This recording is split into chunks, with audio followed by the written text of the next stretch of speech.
What's up, gamers? I'm Luci. Squid. I'm Nick. I'm Fandom. From the Gamerverse team. And today, we're giving you a few small updates about our healing system and combat so that things can run a little bit smoother during roleplay. Because we love our healers. You guys have been doing great supporting your fellow role players recently, so we're here to try and help balance that out. So let's get this started. In addition to these updates is making it clear when you're attacking in a combat scenario. For example, swinging behind someone and not telling them that you're swinging behind them will result in absolutely nothing. Which is why, when you do attack, you gotta come in and make it clear.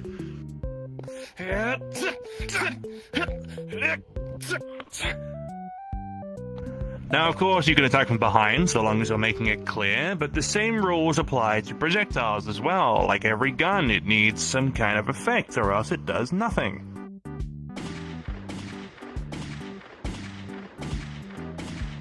Which is why we like big lasers and big guns.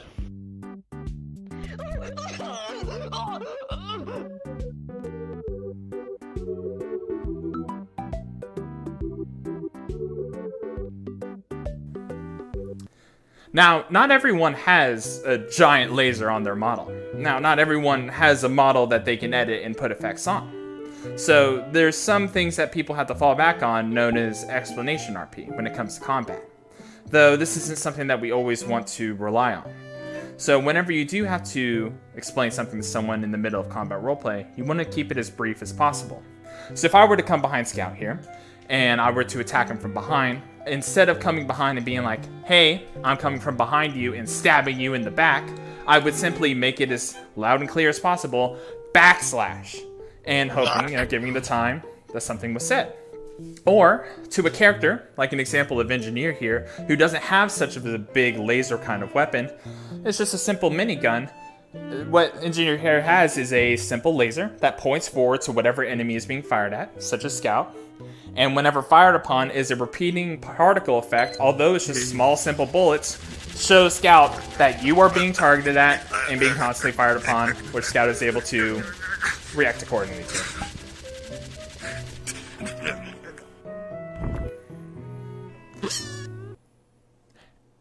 And one of the last things we're going to be covering when it comes to combat roleplay is something that we touched a little bit on within our last one-shot, is whenever we're doing fighting against each other, we want to have more of a focus upon the narrative sense, or the storytelling that comes between it.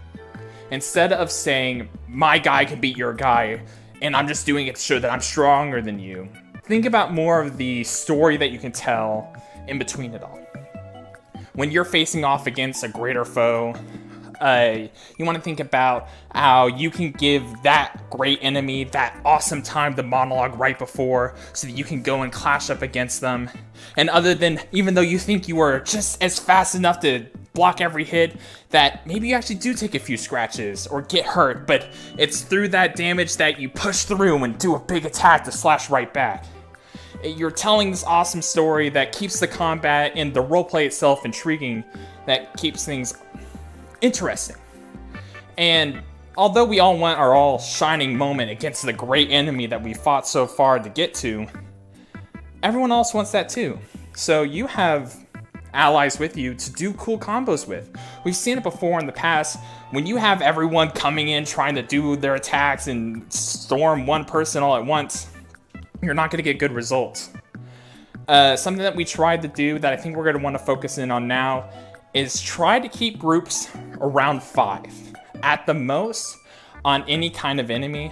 More than that, you can't really focus on what's happening to you or what's really going on at the moment. But as soon as those kind of actions pass, that allows more people to come in and do those actions. But while that's happening, you have a lot more that you can do. You can be off the side playing the next group attack to happen. You can be on the side guarding your healers who are doing such awesome jobs keeping you all alive.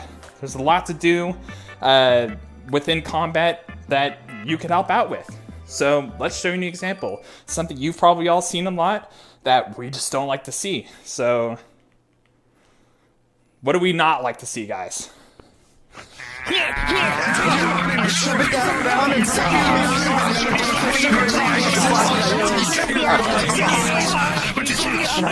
Alright, a little overwhelming. That's enough. You're dead. I'm not dead. Okay. How about we try something we do want to see?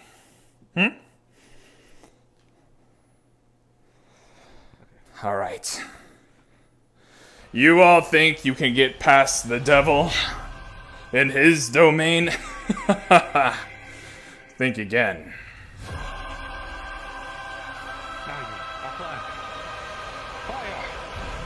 God!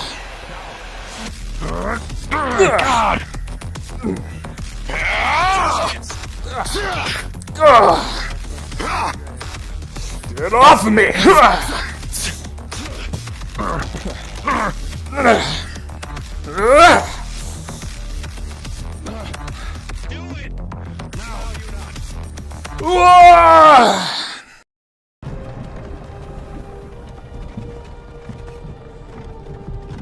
Alright, for healing. One of the other things that we're going to try to have you all focus on, very similar to combat, is going to be the roleplay aspects of it as well. We're telling a story here. So, other than what you may be used to when you go for healing, is that when your character's injured, you go to a healer, the healer will roll for you, you get healed, process is over, you walk away. We don't really want to try to see that anymore. There's going to be a whole process that comes to it. It takes time to be healed, and it's different for every kind of healer. Some healers have abilities that are able to heal one another. Some have items, bandages, potions, whatever it may be. From here on out, we want all characters to be aware of this kind of process, and every healer is going to know what their own process is. So it's now on you as the player to listen to your healers. So anytime you need healing, keep those ears open and be open to what's going on.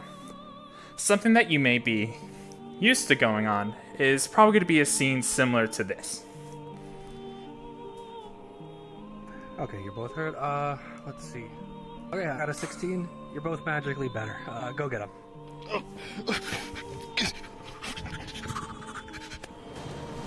Happy dodge. Happy dodge.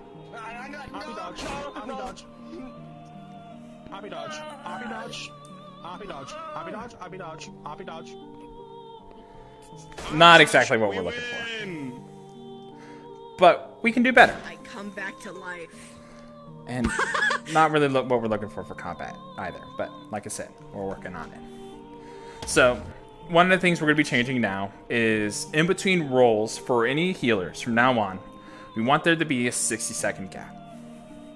Now, we're not really wanting you to roll, then wait 60 seconds, and then roll for the next person. We want you to find the person that you're healing and spend that 60 seconds helping them, either attending to their wounds, wrapping the bandages, or feeding them that magic food item that heals whatever damage they just took. Whatever it be, that 60 seconds is your roleplay opportunity to give them that healing. And once that is over, you can then move on to the next person that needs your help.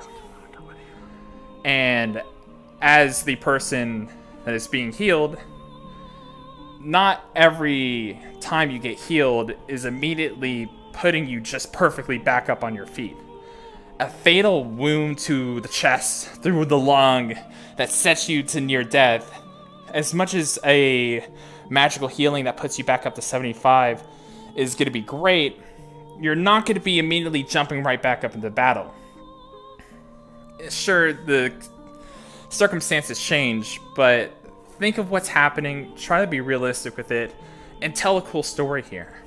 So with these changes that are coming along, this is going to be more of a scene that we are looking for. Let's go this way. Mari! Link's hurt. I don't know what to do, so I came to you to help. It's okay, put him down, Give me a sec.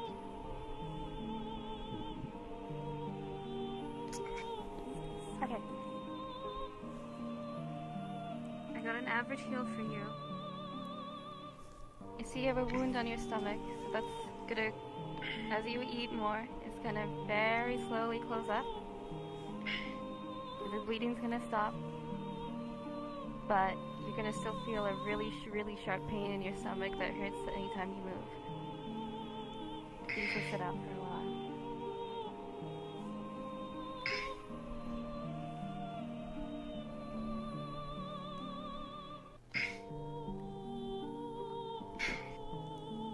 You should probably sit down.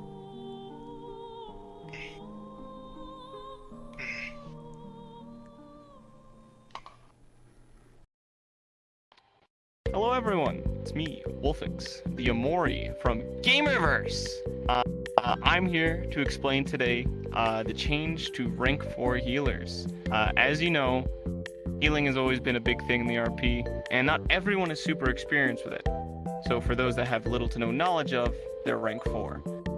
And while you have little to no knowledge of something, you have the chance of making mistakes. So, the Gamerverse staff team has decided to change rank 4 by changing how the rolls work for it. If you now roll a 1 through 5, you will actually damage the person you're trying to heal. A 6 through 10 will do no healing, and 11 through 20 will do a medium heal. This is to better express through the RP that you can make mistakes and end up hurting the person that you're trying to help. However, by training over time and focusing on healing, you can actually go up a tier so you don't have the risk of hurting someone anymore. As well as for things like healing items such as potions, meals, or whatever you may receive from whatever, those will not have the effect of possibly damaging it unless the DM says otherwise. That's all the changes for tier 4, and have a good day. Gamerverse! Alright, and that's going to wrap up everything that we about had planned here. If you have any questions about what we talked about here, you can always message the admin bot. Speaking of, if you've gotten to this point in the video, there's going to be something we need you to do. Go ahead to the admin bot and message them a picture of your favorite animal. If you don't have a favorite, just send a funny animal picture. It could be any. That way that we know you watched the video and got the updates that were said here. But that's going to be everything. So, thanks for watching. This RP couldn't happen without all of you. We're very thankful for everything that this community has to offer. So, we'll see you at the next session. Goodbye, everyone. Bye-bye. Bye. Bye. Bye.